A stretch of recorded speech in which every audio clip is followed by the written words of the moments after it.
রঙের মেলায় দেখেছিলাম বায়োস্কোপের নেশায় ছাড়ে না, বায়োস্কোপের নেশায় ছাড়ে না। তোমার চাচার বাড়ি বয়ের দিকে পুকুর ভাই, সেই ভাবনায় বয়স বাড়ে না, সেই ভাবনায় বয়স বাড়ে না।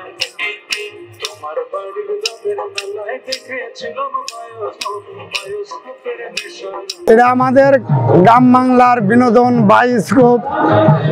আমার বাপ চাচার আগে খেলা দেখাতো, তারপরে আমি দেখাই। আজ থেকে 40 বছর থেকে বায়োস্কোপ খেলা দেখাই।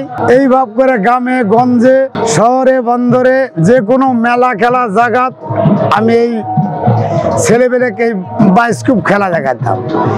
আজও এখনো বর্তমান আমি খেলা দেখাই বাংলাদেশের মধ্যে। এখন বর্তমান আমি জলিল একাই খেলা দেখাই, আমার নাম জলিল। এরা এখন মোবাইল টিভি হওয়াতে এই বায়োস্কোপ আর ছেলেবেলে দেখে না। তাও এখন আমি যে কোনো জায়গার যাইয়া ছেলেবেলে বুঝিয়া দেখাই যে এই বায়োস্কোপ এটা আমাদের টিভি সিডি না হতে এই বায়োস্কোপ।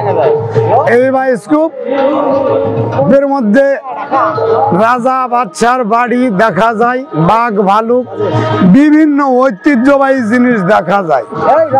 বিভিন্ন ঐতিহ্য জিনিস ছিল, মনে করো ক্ষুদিরামের ফাঁসি ছিল আগে যুগে, ক্ষুদিরামের ফাঁসি, বেদের মেয়ে জোসনা, রহিম রুব্বান এরকম ইত্যাদি ছবি ছিল। এখনো শহর বন্দর বিভিন্ন ঐতিহ্যবাহী জিনিস আমি এখানে দেখাই। হ্যাঁ আছে, যে কোনো আন্দোলন তোলা যাইবে, কিন্তু হ্যাঁ করবো। জেলায় এগুলি হয়েছে, এগুলি আস্তে আস্তে করব। যদি পত্রিকা ছবি পাওয়া যায় তাহলে এলানো আমি করব। বর্তমান চাহিদা আদতেই নাই, এখনকার ছেলেবেলে বুঝেই না, আদতেই নাই। এই পেশায় যখন আছি তখন আর একজনকে শিক্ষা দিব, দেওয়ার জন্য বা এই বছর নিয়ে আনছি। এই ছেলে শিক্ষা দিয়া তারপরে আমি অবসর নেব।